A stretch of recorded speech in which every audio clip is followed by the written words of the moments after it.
ape, not kill ape.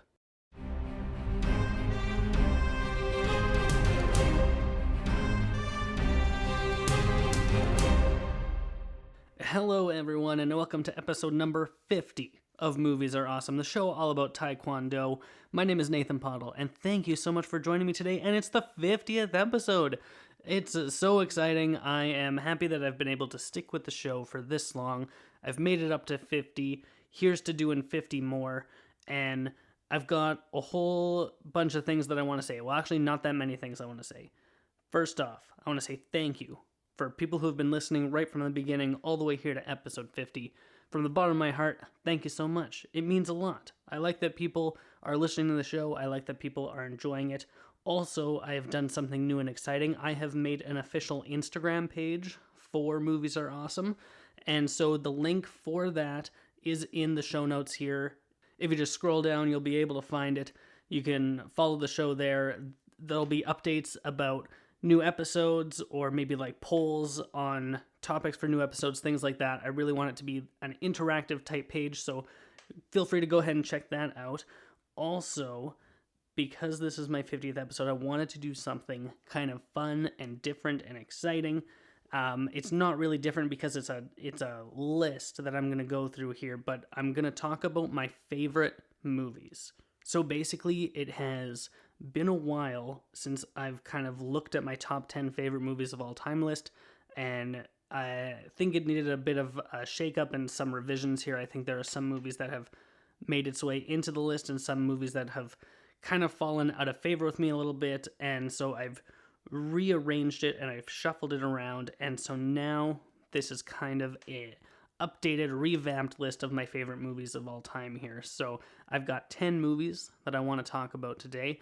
It's going to be very exciting. I'm not going to get into spoilers for any of these movies, although some of them are quite old, but I am just going to talk about things that I really like, things that I really enjoy about these movies, what makes them so awesome, why they're in my top 10, and I'm very excited to share these 10 movies with you because they're important to me. I really enjoy these movies a lot. They have moved me, they have caused emotion out of me, they've caused excitement, just all of these different things coming out of these 10 movies here. So why don't I just get started? I've talked about the things I wanted to talk about, which wasn't that many actually. Now that I think about it, at the top of the show I said a whole bunch of things. It was only 2 things. It was a thank you and it was Instagram, and that's the whole thing.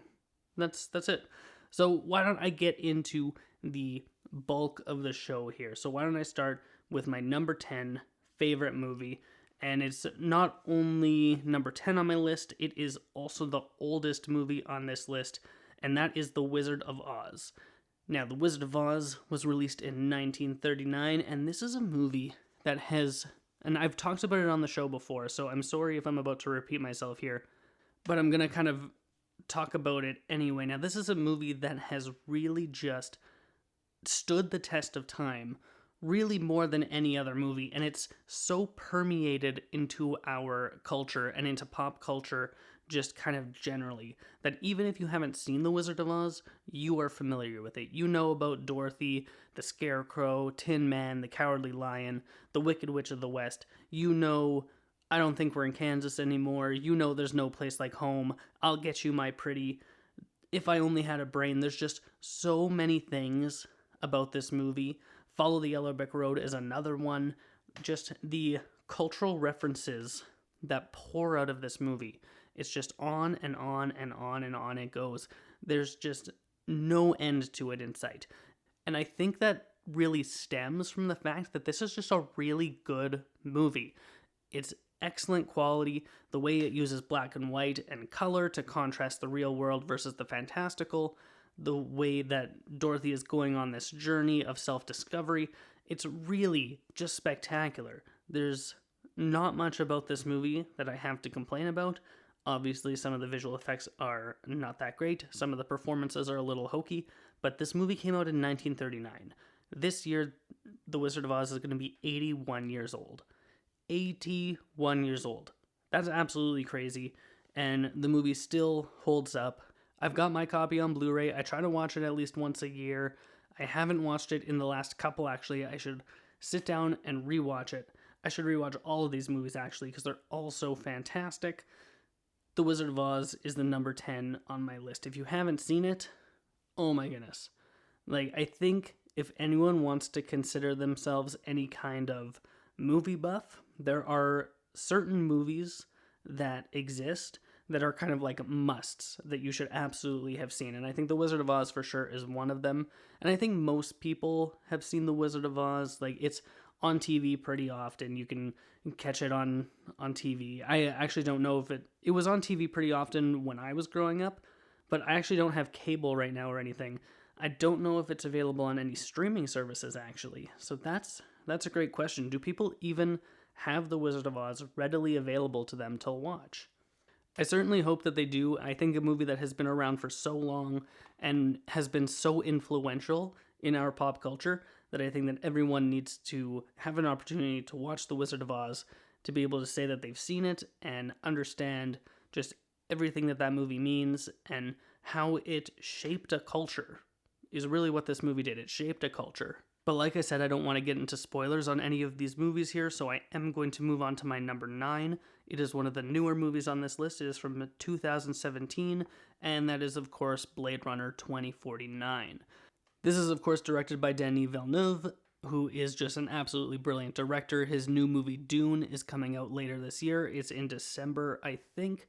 There hasn't been a trailer or anything for it yet, but I absolutely can't wait for this movie, just because of how good Blade Runner 2049 is. This is the story of a android who is looking for greater meaning in his life. Like, what is the point of his existence is basically the plot of this movie. And he is going through this like detective mystery. And as he's uncovering more about the mystery, he's uncovering more about himself.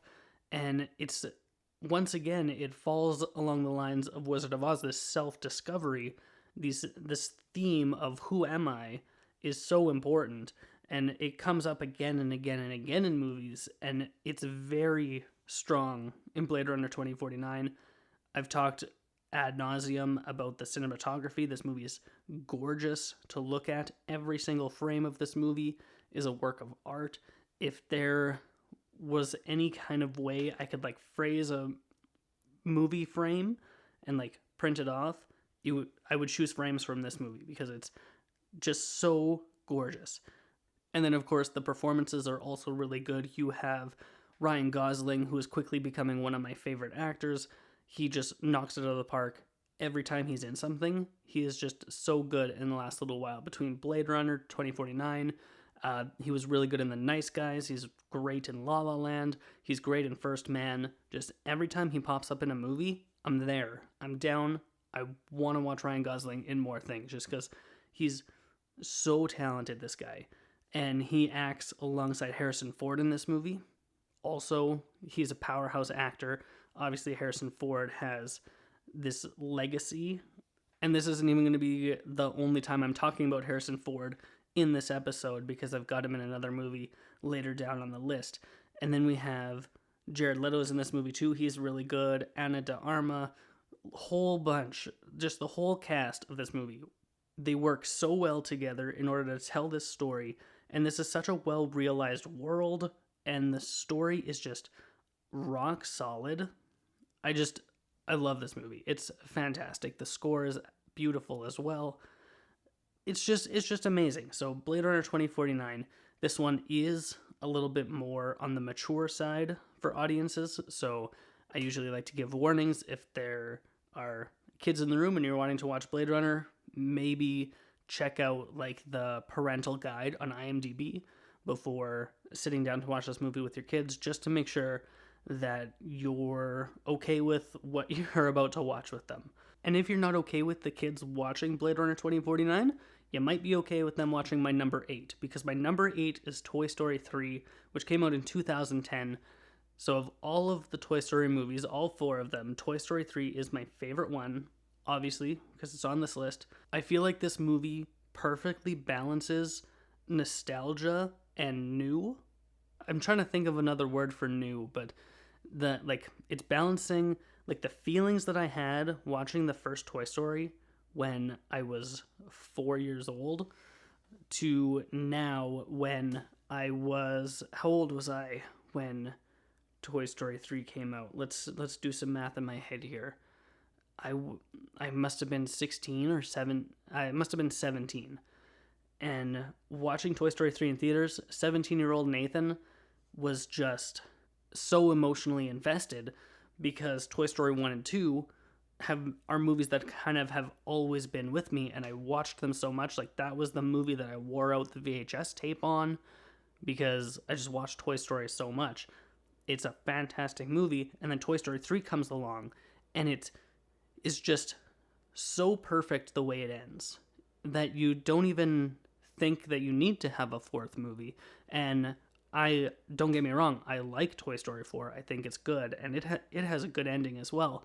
But I feel that the way Toy Story 3 ends is just designed to destroy you, but also make you feel like everything is okay. Just the way that everything comes together, the journey that these toys go on. And Toy Story is another example of the themes of who am I? What is my role in life? These themes are so heavy in the Toy Story movies, and it comes up again and again and again in my list here, and I think that's because that's something that resonates with not only myself, but I think a lot of people out there want to know who they are and what their role in the world is. And that's fantastic to explore within the art form of movies. So Toy Story 3 is my number 8 movie on the list. I'm going to keep moving on here. I've got 7 movies left. Number 7 is going to be Star Wars Episode 5, The Empire Strikes Back. And this was released in 1980. And this is my favorite of the Star Wars movies. Bar none, I think a lot of people are in that same camp of Empire Strikes Back as their favorite one. I know my brother's favorite is Return of the Jedi. I know a couple people whose favorite is The Rise of Skywalker. Don't know how, because it's horrible. And I've met some people whose favorite movie is The Phantom Menace. So Star Wars means a lot of different things to a lot of different people. Now, I am of the generation who grew up with the prequels coming out in theaters. Actually, Episode 3, Revenge of the Sith, was the first Star Wars movie I saw in theaters. And then The Force Awakens and all of these new Disney ones came out, and I've seen all of those in theaters as well. But The Empire Strikes Back is a movie that I remember. I was visiting my great aunt. We were over at her house, and they lived kind of far away, so we didn't see them very often. And I got sick, and everyone else kind of like left the house for the day, and I was just left by myself to just like be sick at home. And I was sitting in front of their TV, and they had like some VHS tapes on what to watch, and I picked up The Empire Strikes Back, and I stuck it in their VCR, and I watched it twice. And like, I was just so captivated and enthralled. Like, you've got lightsabers and spaceships flying around and Yoda saying things backwards. There's just so much appeal to this movie, and a lot of people, Star Wars really strikes a chord with them. Now, Star Wars isn't my favorite franchise. I've got other things that I enjoy more, but I still love those movies. And they mean a lot to me. They mean a lot to a whole lot of people out there. And Empire Strikes Back, it feels like it's a movie that's working on so many different levels. You have multiple storylines going on, but then they like come together at the end, and it just feels so natural the way that this story is being told. George Lucas didn't direct this movie. He did write it though. No, like he wrote like the first bit, and then Lawrence Kasdan was writing like later drafts of the script. And was it Irvin Kershner? I always pronounce his name wrong, but he was one of George Lucas's professors in film school, and he asked him to come on board to direct this movie because George Lucas discovered that directing is very hard and takes a lot out of him, and he didn't really want to direct The Empire Strikes Back, but he wanted to come up with a story and be a producer. So The Empire Strikes Back is just a fantastic movie, and it's like divided into these segments. Like, you start out on Hoth, and then there's like Dagobah, and while Luke is on Dagobah, you've got things happening with Han Solo and Princess Leia and the Empire, and then you've got things happening with Darth Vader, and then it kind of all comes together. And it sounds like I'm kind of talking a lot about what happens in this movie, and I feel like of all movies in existence, most people know what happens in this at the end of this movie. One of the biggest plot twists of all time. If for whatever reason you do not know what that plot twist is, I will not say it, but it's so impactful, and like it takes everything that you've known about these characters for the first like 2 movies and just shifts it in another direction.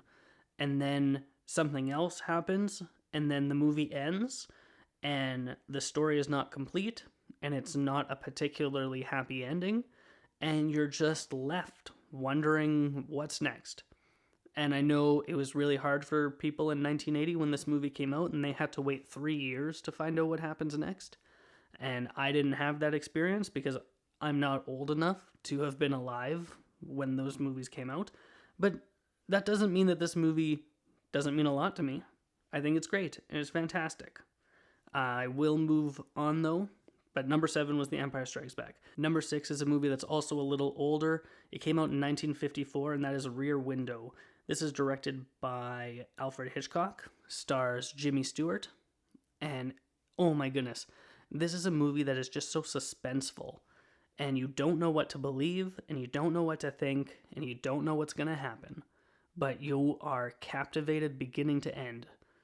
I actually introduced this movie to my wife, and she loves this movie. Like, I have come home multiple times from work to like find her just watching Rear Window by herself. And normally this isn't the type of movie that she's interested in and wants to watch, but for whatever reason, this movie is just so engaging and so suspenseful that she's just has latched onto it and just wants to watch it all the time. Rear Window is such a good movie. And because this movie is all about like mystery and like what's happening, I don't want to say much about the plot. But Jimmy Stewart is fantastic in it. Alfred Hitchcock really does a lot with a limited set. I'll give you just like the opening scene. The main character, played by Jimmy Stewart, was recently in an accident and has a broken leg and is in a wheelchair. And he's a photographer. And he doesn't have anything to do because he's stuck in his apartment. So he is kind of spying on his neighbors through his camera and thinks that he saw something. And then it's the whole movie of like, did he see what he thinks he saw? Did he not? What is going on? And that's what Rear Window is. I do believe that there has been a remake of it. I think Disturbia, is that it? It's maybe based off of Rear Window. But go to the source. Watch the Alfred Hitchcock movie. Hitchcock is a brilliant director. If you haven't seen any of his movies, Rear Window, Psycho, Vertigo, Rope, North by Northwest, all of these movies are fantastic, but Rear Window is my favorite Hitchcock movie, and that's why it is number 6 on my list. Here, we're getting into the top 5 here. My top 5 favorite movies. It's really cranking up here. These are high quality films. So here we go, buckle up. Number 5 on my list from 1959 is Some Like It Hot. If you listened to my comedies episode, you will know that like this is my favorite comedy of all time. This movie is hilarious. This movie is brilliant. It is directed by Billy Wilder, who is on my list of favorite directors. If you're not familiar with him, he did movies like Sabrina, Sunset Boulevard, Double Indemnity, and The Apartment. Those are some of his other movies, and they're all so good. I have not watched a movie of Billy Wilder's and not like immensely enjoyed it. He is just such a talented director. And Some Like It Hot is where he really gets to like show off his skills as a writer, because this is a comedy that is just so clever and witty. Like all of the comedy is wordplay pretty much. There's some like visual gags and some slapstick type stuff. There's not a lot of it though. It's mostly just wordplay. Now, I feel like this is a movie that a lot of people might not see as entirely politically correct in today's day and age, but it was released in 1959, so give it a little bit of slack in that response. I don't think it's a problem, but I think some people might walk out of this movie feeling not as okay about all of the things that happen. Like, some of the premises of this movie is not something, it's not something that necessarily is bad, but it's something that wouldn't be made today, if that makes sense. But basically the story of this is, it's during the Prohibition era. A couple of musicians are on the run. They accidentally witnessed a murder from these gang members and are running for their lives. And oh, this movie is so funny. So funny. I don't want to give away any of the jokes. I don't want to give away anything about this movie. I was introduced to this movie by some of my friends a long time ago. I was in my mid-teens, I think, when I first watched this movie, and it just stuck with me. I've got my copy of it here at home. I watch it every now and then, and every time it's hilarious. Every time I notice something different. Man, this movie's fantastic. So number 5 on my list is Some Like It Hot. I'll move on to number 4. Number 4 is another one on my list that is kind of newer. Came out in 2017, and that is Coco. Now, I have probably talked about Coco on the show before. Actually, no, scratch that. I've definitely talked about Coco on the show before. This is a Pixar movie. It is animated, and it's about this little boy, Miguel, who goes on a journey through the land of the dead. And once again, it's also about identity and who he is, but it also has very strong themes of family. Now, I love my family. I love spending time with my family. It's one of my favorite things to do. Even I'm not a super social interacty type person, but I like to be there. I heard someone say at one time, they described being in crowds as, I don't want to interact with people, but I'm happy to be part of the crowd. I'm perfectly happy just sitting there listening to other people's conversations, but I don't necessarily want to be mingling and stuff, I'm much better suited for a one-on-one interaction. If you come across me at a party and we're sitting off to the side, we can have conversations for a couple hours, and that's totally fine. That's where I thrive. Or sitting here in my office by myself, just speaking to a microphone. This is where I thrive, right here, on a one-on-one basis. In this case, it's me and the microphone, and then the microphone takes the audio and it sends it out to all of you guys, and I like that. But I also really like my family, circling back to Coco. So Coco's all about family dynamics and being loyal to your family, but also realizing that you need to go your own way at the same time, and finding that balance. And this is also another really beautiful movie, much like Blade Runner 2049, which came out in the same year. They were both 2017, which it was just a dynamite couple of months when I got to see Coco and Blade Runner 2049 so close together, because these movies are just fantastic. And I remember when Coco was finished, when I first saw it in theaters, I was just weeping in the theater. The credits were half over by the time I was able to coherently put a sentence together, and my wife was just trying to comfort me as best she could, saying oh, are you all right? Does this mean you really liked the movie, or does this mean you really hated the movie? And it means I absolutely loved this movie. It's so good. There's just thinking about it right now, I have a big smile on my face. I don't know if you can tell through my audio that I have a big smile on my face. Coco is fantastic. If you haven't seen it, please give it a chance. One of my friends' wives, I was talking about Coco, and she was like, how good can it be? It's just a cartoon. And she came up to me after watching it saying oh my goodness, this movie is so good. Yes, and I'm glad that I can share movies like this with people. And that's what I want to do with the podcast and the show here. I've seen a lot of movies, and I just want people to trust that my opinions are good, right? So if I recommend a movie, don't take that lightly. I don't just throw recommendations at you. I'm not saying like, oh, you should watch. I'm trying to think of a movie that's only just okay. Oh, like you should watch Superman Returns because it's fine. Like I'm not doing that. I'm saying, hey, you should watch Coco because this movie is special. This movie is interesting. This movie is engaging. This movie is different. And that's what I want out of my movie recommendations. And I want people walking away from a movie that I have recommended saying, hey, that is like different and special and unique.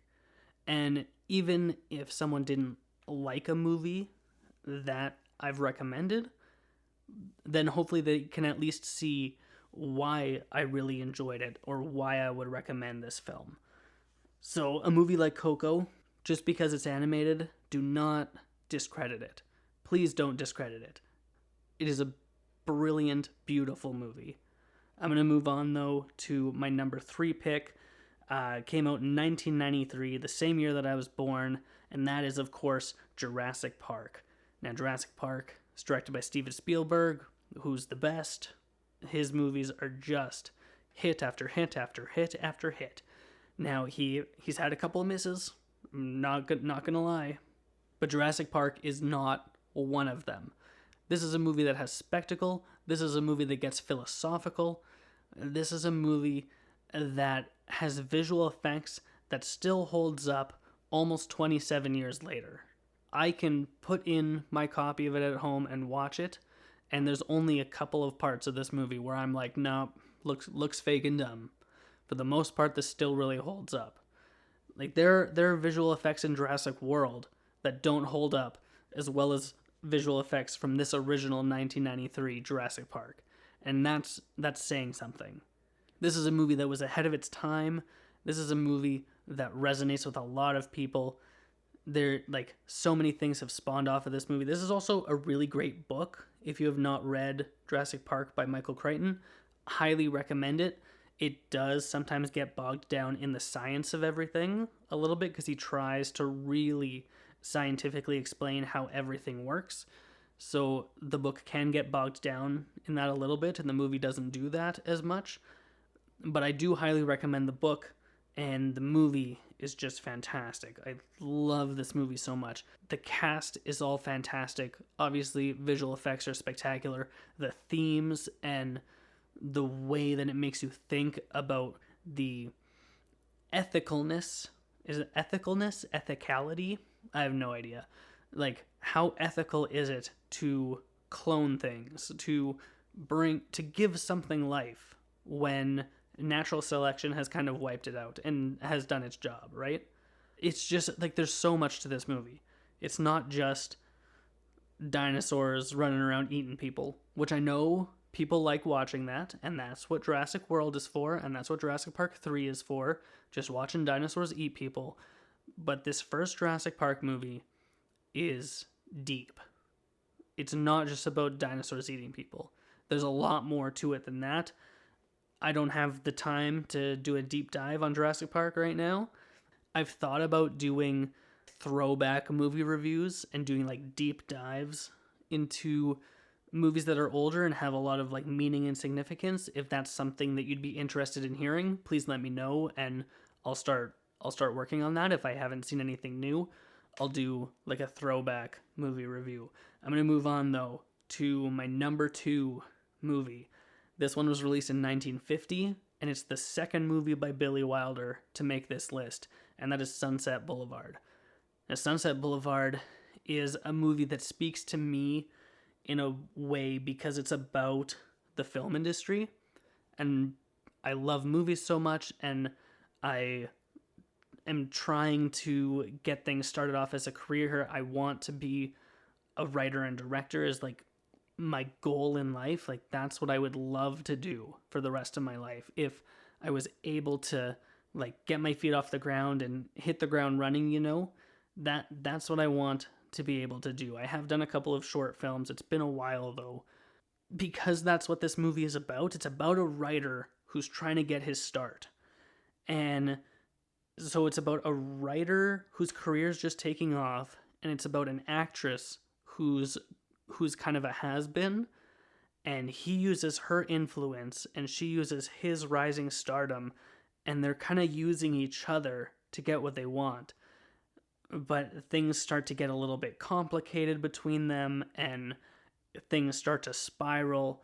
This movie it just has it all. It's got mystery, it's got intrigue, the writing is fantastic. Once again, Billy Wilder just knocks the script out of the park, and he didn't even have the script fully finished when they were filming this movie.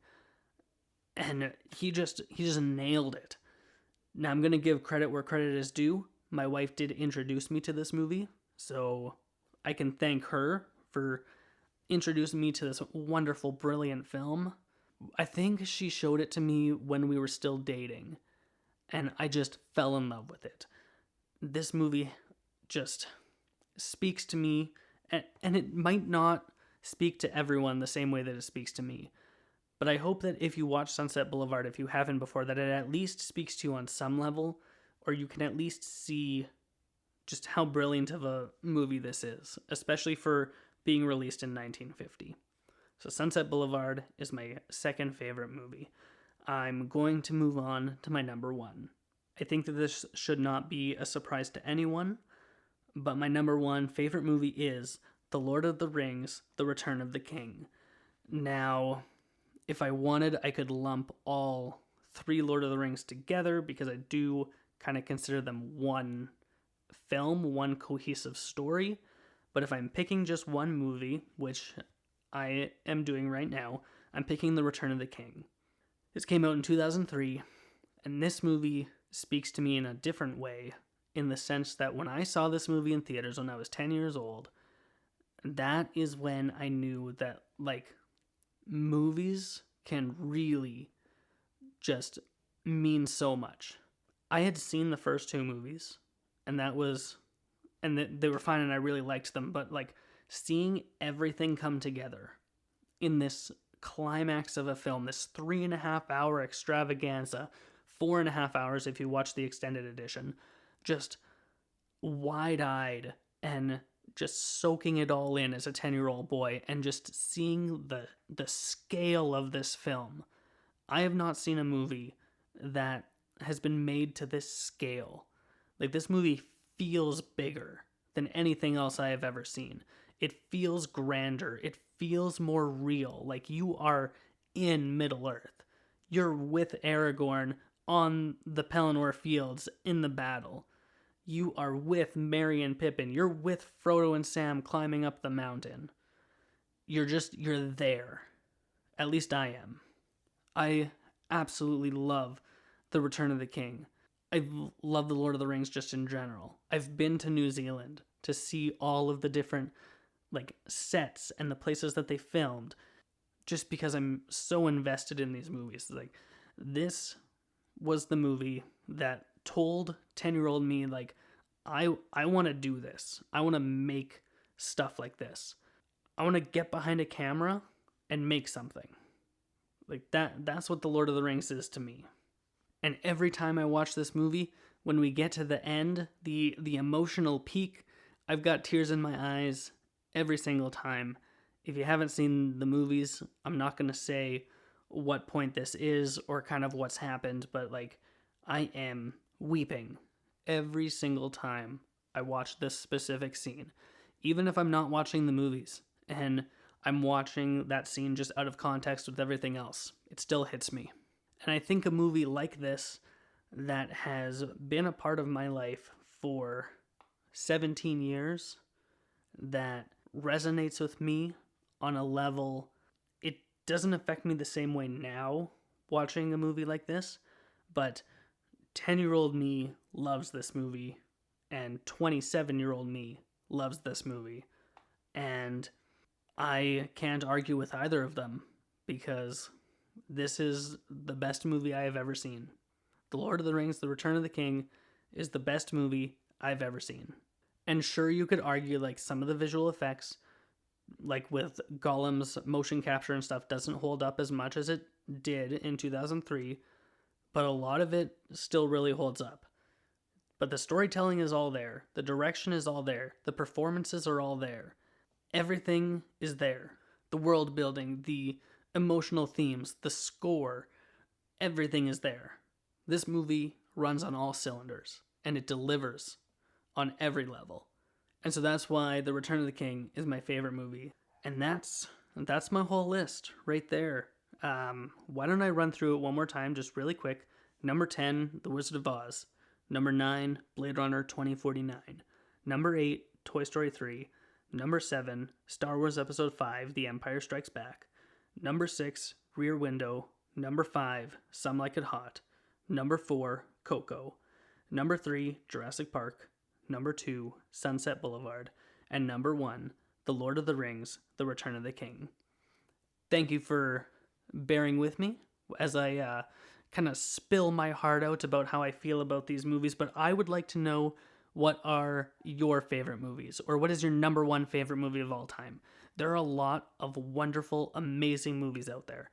And I would like to know what resonates with you the most. What is your favorite? Please reach out to me. You can find me on social media. You can find me on Twitter at PoddleNathan. You can find me on Instagram at Poddle Productions. You can find the show Movies Are Awesome on Instagram as well. That link is in the show notes, as well as my other social media.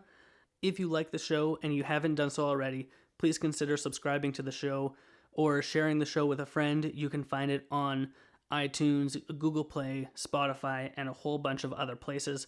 Thank you for being with me for these first 50 episodes of Movies Are Awesome. I want to continue doing this show, working on myself as a professional, and also using this show as kind of a creative outlet for myself to talk about one of the things that I love most in this world, and that is movies.